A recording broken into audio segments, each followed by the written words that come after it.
Allah bisihhat wal afiyah. Baik, باذنillah taala pada hari ini insyaallah kita akan melanjutkan kembali pelajaran kita, dan باذنillah taala Ustaz akan menjawab 3 atau 4 pertanyaan yang pernah ditanyakan di segmen sebelumnya atau di pengajian sebelumnya, berupa konsultasi dari beberapa para peserta, dan insyaallah jawabannya akan dijawab oleh al-Ustaz kita pada malam hari ini. وأيضا أستاذ صبري يبدو أن المشاركين يعني قليلون، لكن حماستنا إن شاء الله باقية حسن صامدة إن شاء الله. خير إن شاء الله. طيب, perlu kami beritahukan juga bahwasanya Ustaz Muhammad Sabri hari ini sedang dalam ujian. Kita mohon, kita berdoa kepada Allah Subhanahu wa taala agar Allah memudahkan Ustaz Sabri dalam ujiannya dalam menuntut ilmunya di King Khalid Mamlakat Al-Arabiyah Saudiyah. Baik, kepada Ustaz min dunil al-itala wa nashkur fadl Ustaz ala waqtihi falyatafaddal mashkura majura. Tafaddal ya Ustazana al-Karim. Bismillah wassalatu wassalamu ala Rasulillah wa ala alihi wa sahbihi wa man tabi'ahu ila yaumil qiyamah wa ba'd. Pertama-tama tentunya puji syukur kita ucapkan kepada Allah yang masih melimpahkan rahmat dan karunia-Nya kepada kita semua. Kemudian salawat salam semoga tercurahkan kepada junjungan Nabi kita Sayyidina Muhammad ibn Abdullah, kepada keluarga beliau, para sahabat, serta seluruh pengikut beliau hingga hari kiamat kelak. Ikhwati fillah azakumullahu jami'an. Hal yang pertama yang ingin ana berwasiat kepada diri pribadi dan kepada kita semua agar kita terus bersemangat dalam menuntut ilmu, karena Allah Subhanahu wa taala mengatakan wa'bud rabbaka hatta ya'tiyakal yaqin, dan terus-meneruslah kalian menyembah Allah Subhanahu wa taala sampai datang kepadamu kematian. Dan tentunya ketika ibadah ini tidak pernah lepas pada hidup kita, maka ilmu pengetahuan kita tentang ibadah yang kita kerjakan juga tidak pernah boleh terputus dari kita. Ya, maka tanda ikhlasnya ibadah seseorang atau ketika dia menuntut ilmu kepada Allah Subhanahu wa taala, maka dia tidak pernah merasa bangga, la yaghurruhu adadul katsir, maka jumlah yang banyak tidak membuat dia bangga dan tidak pula membuat dia merasa lemah ketika jumlahnya yang sedikit. Bahkan kaedah apabila ramai-ramai kita merasa semangat, sejatinya adalah kaedah iblis. Ya, karena iblis ketika Allah melaknat mereka, melaknat dirinya beserta keturunannya, ya, iblis mengatakan la'ughwiyannahum. Allah mengatakan tentang iblis mengatakan, aku akan menyesatkan hamba-hambamu ya Allah, wala tajidu aktsaruhum syakirin, dan engkau tidak mendapati kebanyakan dari mereka akan bersyukur. Dia mengira dengan sesatnya Bani Adam atau dengan masuknya neraka Bani Adam itu akan menjadikan siksaannya akan merasa senang. Tidak, sama siapa bedanya? Ya, selama mereka masuk neraka, baik jumlahnya banyak atau sedikit, kan sama-sama tersiksa. Maka jumlah yang banyak dengan membuat kita bangga, begitulah jumlah yang sedikit selama itu dalam kebaikan, dengan pernah kita merasa rendah ataupun merasa sedih atau merasa tidak bersemangat. Kemudian ikhwati fillah azakumullahu jami'an, dengan pernah kita melupakan saudara-saudara kita di Gaza terkhusus dan kaum muslimin secara umum, dengan lupakan mereka dalam doa-doa kita, dalam sujud-sujud kita, dalam waktu-waktu yang mustajab, kita doakan mereka semua semoga Allah Subhanahu wa taala memberikan tamkin, kekuatan serta pertolongan Allah kepada saudara-saudara kita dan menghancurkan musuh-musuh Allah dan musuh-musuh Islam dan kaum muslimin. Kita doakan semoga Allah menghancurkan Yahudi dan seluruh penolong-penolong mereka. Amin ya rabbal alamin. Ikhwati fillah azakumullah jami'an, pada kesempatan yang lalu kita telah membahas tentang pembahasan terakhir tentang sujud sahwi. Kapan kita sujud sahwi dan bagaimana caranya. Kita akan lanjutkan pada malam hari ini insyaallah taala.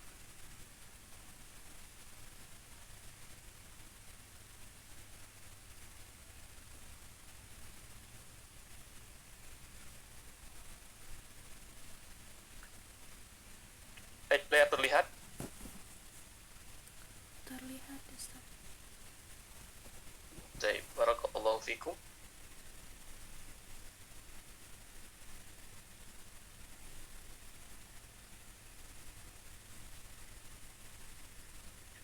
setelah menyebutkan tentang sujud sahwi, Abu Syuja' mengatakan faslun al-awqatul lati tukrahu fiha as-salatu tahrima, waktu-waktu yang diharamkan salat di dalamnya. Jadi ada waktu-waktu yang diharamkan salat di dalamnya.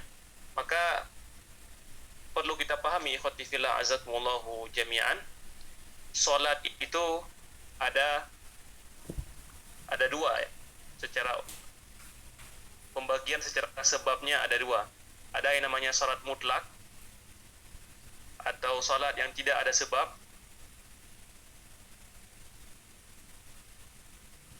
Kemudian salat namanya muqayyad atau yang terikat dengan sebab. Salat yang mutlak yaitu salat yang tidak disertai sebab tertentu. Ya, kenapa kita salat? Ya ingin salat saja. Kenapa ingin salat? Ya ingin tatawu, saya ingin mengamalkan sunnah, saya ingin berdekatan dengan Allah, saya ingin salat 2 rakaat misalkan, atau 4 rakaat atau 10 rakaat, terserah. Itu namanya salat mutlak. Meskipun jarang sekali dari kita yang melaksanakan salat mutlak ini ya. Namun Rasulullah SAW sangat sering sekali ketika beliau ditimpa permasalahan atau ketika beliau sedang sedih, beliau langsung melaksanakan salat. Ya, ketika beliau lelah, beliau salat. Rasulullah SAW ketika beliau lelah, beliau salat. Karena beliau menjadikan salat tersebut sebagai waktu beliau menikmati hidup. Ya, bahkan ketika beliau mengatakan kepada Bilal, arihna biha ya Bilal, istirahatkan kami dengan salat wahai Bilal. Dan Bilal pun paham, artinya Bilal diperintahkan untuk menegakkan azan, karena Rasulullah SAW menjadikan waktu salat sebagai waktu yang nikmat, waktu beliau senang, waktu beliau istirahat. Sedangkan kita malah menjadikan salat sebagai salah satu ibadah yang sangat berat sekali.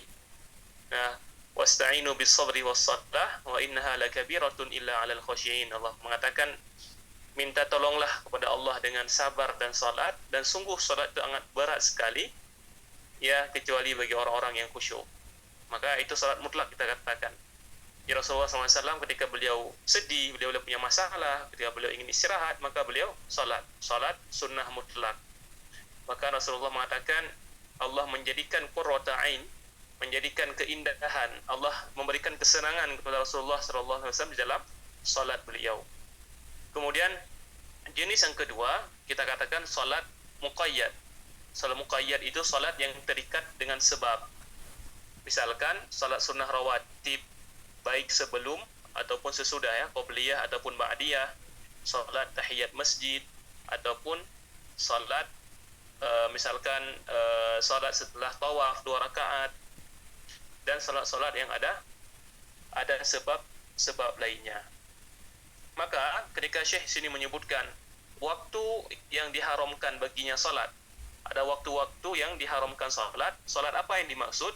Yaitu salat sunnah mutlak, salat yang tidak ada sebab.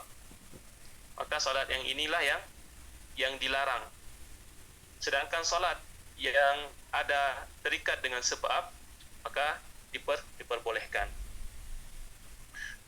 Ya, misalkan ketika kita salat tahiyat masjid di waktu-waktu yang kita sebutkan, maka tetap disunnahkan meskipun itu di waktu terlarang, dikarenakan waktu itu ataupun salat tersebut merupakan salat yang terikat dengan sebab tertentu.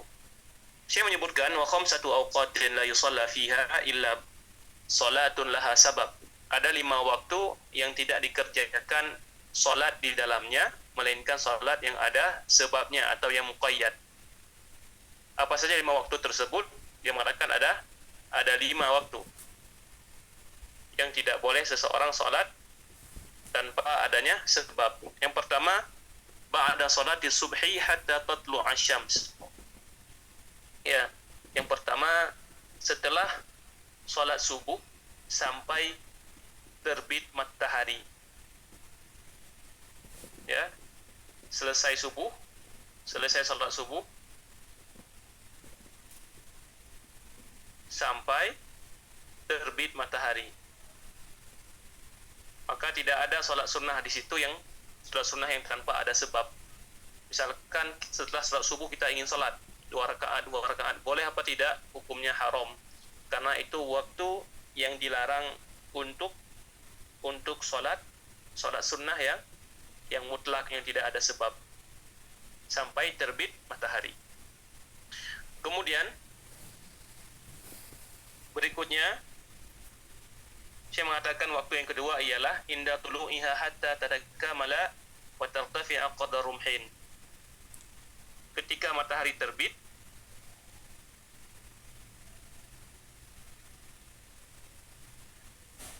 sampai naik sepenggal anak panah ya, dalam pandangan orang yang melihatnya. Misalkan kita katakan di sini ufuk timur, maka ketika matahari sudah keluar, ini waktu yang dilarang untuk salat.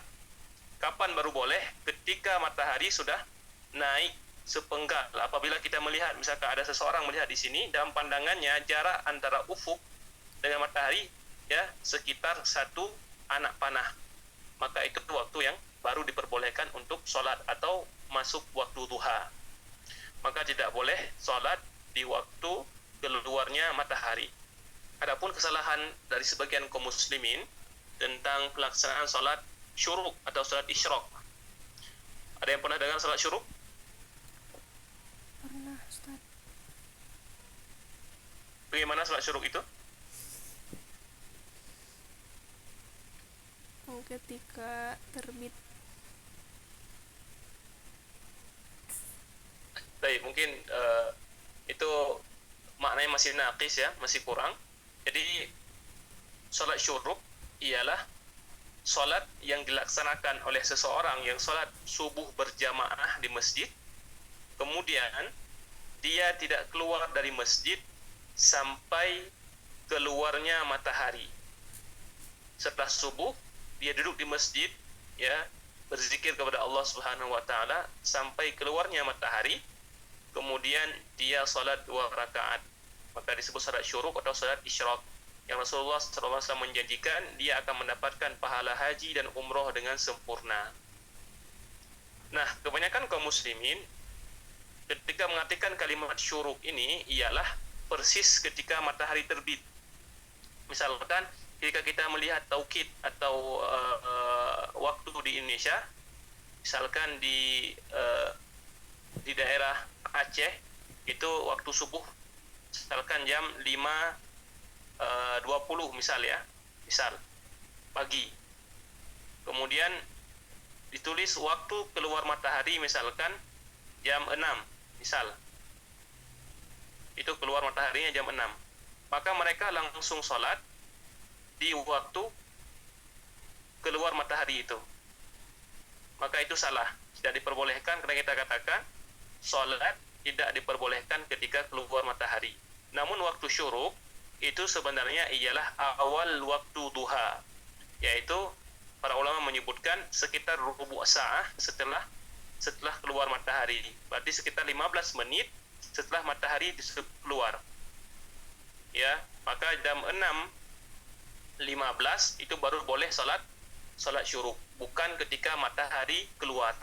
Tapi ketika matahari sudah naik, sama seperti waktu salat duha, ya, namun bedanya salat syuruk disyaratkan harus salat subuh berjamaah dan menunggu di masjid sampai datang waktu salat tersebut.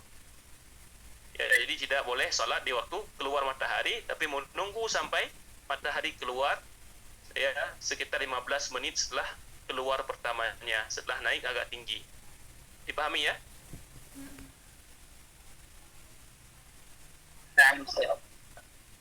Ada pertanyaan?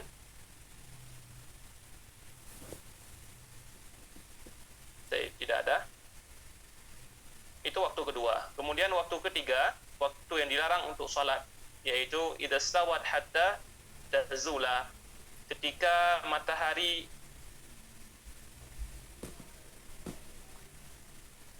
di tengah langit pas di tengah-tengah. Jadi waktu ini ketika seseorang berdiri, maka bayangannya itu tidak akan terlihat atau berada di bawahnya. Tidak lebih panjang, tidak lebih pendek. Pas di bawahnya dia. Waktu ketika matahari pas berada di tengah-tengah langit, maka waktu itu waktu yang dilarang untuk sholat. Makanya sholat duha itu dimulai ketika matahari naik sepenggal, yaitu sekitar 15 menit setelah waktu keluarnya, dan berakhir sekitar setengah jam sebelum waktu zuhur. Karena dikhawatirkan setengah jam sebelum waktu zuhur itu ialah waktu matahari di tengah-tengah langit. Dan zuhur, baru boleh kita sholat zuhur ketika matahari telah tergelincir, sudah zawal. Kalau kita gambarkan misalkan, ya di sini timur, di sini barat, maka di sini tengah, ya tengah-tengahnya. Maka ketika matahari di tengah-tengah ini tidak boleh sholat. Baru boleh sholat ketika matahari sudah mulai agak miring ke barat. Itu baru boleh sholat zuhur. Begitu pula waktu sholat zuha dimulai di waktu matahari sudah mulai naik dan berakhir sebelum matahari di tengah-tengah. Ya, jadi waktu tersebut waktu yang dilarang seseorang untuk melaksanakan sholat. Kemudian yang keempat disebutkan ba'da sholatil asri hatta taghruba syams. Setelah asar sampai matahari tenggelam. Jadi setelah asar tidak ada yang namanya sholat sunnah mutlak. Setelah sholat asar, kamu mau ngapain? Ya mau sholat sunnah. Sholat sunnah apa? Sekedar sholat sunnah aja, ingin sholat, maka hukumnya haram, tidak diperbolehkan. Ya, tapi dia harus menunggu sampai matahari tenggelam. Dan yang kelima disebutkan secara lebih rinci lagi, ketika matahari mulai tenggelam. Ya, mulai tenggelam sampai benar-benar hilang. Jadi baru boleh salat maghrib itu sampai matahari benar-benar hilang, tidak kelihatan lagi. Hanya tersisa cahayanya saja. Ya, tapi bentuk mataharinya sudah benar-benar hilang, baru boleh salat maghrib. Adapun dalilnya ialah dari Uqbah bin Amir. Beliau mengatakan, "Thalathu sa'atin kana Rasulullah sallallahu alaihi wasallam yanhana an nusalliya fihinna wa an naqbara fihinna mautana hina tatlu'u asy-syamsu bazighatan hatta tartafi'a wa hina yaqumu qa'imun adh-dhahira hatta tamila asy-syams wa hina tadhifa asy-syamsu lil ghurub hatta taghrub." Jadi dalam riwayat Imam Muslim dari Uqbah bin Amir, beliau mengatakan Rasulullah sallallahu alaihi wasallam ada 3 waktu yang beliau melarang kami untuk sholat di dalamnya dan melarang kami untuk menguburkan jenazah di waktu-waktu tersebut. Yang pertama ialah ketika matahari keluar, terbit, sampai matahari itu naik. Dan ketika matahari pas di tengah-tengah langit sampai agak miring ke barat. Dan ketika matahari mulai tenggelam sampai benar-benar tenggelam. Ya, maka waktu-waktu itu waktu yang tidak diperbolehkan untuk sholat, kecuali sholat yang ada sebabnya. Misalkan sholat yang lain yang diperbolehkan yaitu sholat qadha, yaitu mengqadha sholat yang telah ditinggalkan, baik sholat wajib ataupun sholat sunnah. Misal seseorang bangun tidur di jam 5.30 misalkan, dan dia ingin ke masjid, dan tiba-tiba setelah di masjid jamaah telah didirikan, maka dia salat bersama jamaah, karena setelah adanya iqamah, setelah jamaah didirikan tidak boleh salat selain salat wajib. Tidak boleh seseorang datang ke masjid kemudian mendapati jamaah sedang salat, kemudian dia ingin salat sunnah dulu, maka hukumnya tidak boleh. Maka dia harus salat bersama jamaah. Namun setelah selesai ternyata dia tadi tidak sempat melaksanakan salat fajar atau salat qabliyah subuh, maka boleh baginya untuk mengqadha salat qabliyah subuh itu setelah salat subuh tersebut. Ya, ini dalam pendapat mazhab Syafi'i. Adapun jumhur ulama, mereka memandang tidak ada salat tidak ada qadha bagi salat sunnah yang terlewati. Adapun dalil yang digunakan dalam mazhab Syafi'i, di antaranya dari Ummu Salamah radhiyallahu taala anha, beliau melihat Rasulullah sallallahu alaihi wasallam salat 2 rakaat setelah salat asar. Sedangkan kita katakan tadi, waktu keempat yang dilarang ialah waktu ketika setelah asar sampai matahari tenggelam, merupakan waktu yang tidak boleh salat. Maka Ummu Salamah melihat Rasulullah sallallahu alaihi wasallam salat 2 rakaat setelah asar, sehingga beliau menanyakan hal tersebut kepada Rasulullah sallallahu alaihi wasallam. Maka Rasul mengatakan, sungguh datang kepadaku sekelompok orang tadi, maka mereka menyembuhkanku dari 2 rakaat setelah zuhur, fahuma hatan, maka aku salat yang tadi. Padahal berarti sebenarnya niat Rasulullah sallallahu alaihi wasallam ialah salat 2 rakaat setelah zuhur, namun karena beliau sibuk setelah zuhur, ada tamu, sehingga beliau tidak sempat melaksanakannya, maka beliau pun mengqadanya setelah asar. Maka bagi yang terlewatkan salat sunnah dan ingin mengqadanya, maka boleh mengqadanya meskipun di waktu-waktu yang kita sebutkan tadi. Wallahu ta'ala alam bisawab. Ada pertanyaan?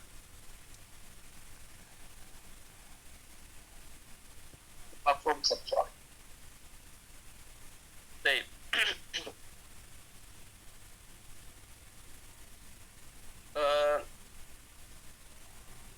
Sedikit ya tambahan faedah tentang salat sunnah ini.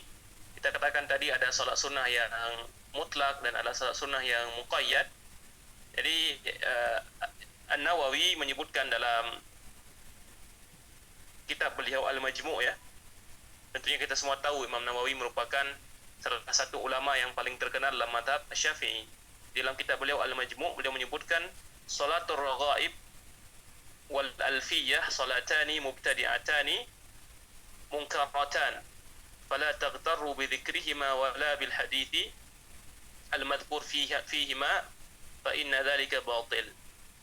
Jadi beliau menyebutkan salat raghaib dan salat alfiyah itu merupakan 2 salat yang tidak ada dasar sama sekali, dan beliau menganggapnya sebagai salat bid'ah yang mungkar.